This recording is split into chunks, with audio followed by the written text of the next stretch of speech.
Må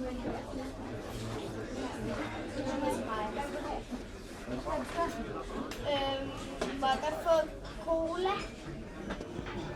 Der Kapitän begrüßt Sie an Bord der Scanline-Sphäre Berlin.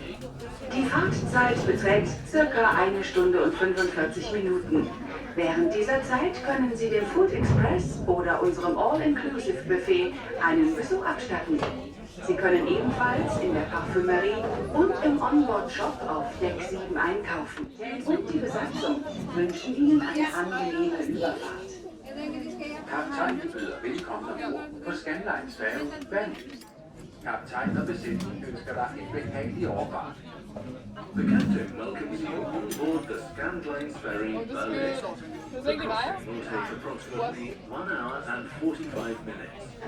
Witam Państwa na pokładzie promu Scandlines Berlin. Rejs będzie trwał około 1 godzinę 45 minut. W tym czasie będą Państwo mieli okazję skorzystać z oferty gastronomicznej Food Express lub All Inclusive.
Om få minutter.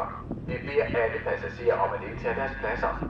Rygning på vogndækket er ikke tilladt, og vi beder dig venligst om ikke at starte motoren, før personalet giver tegn.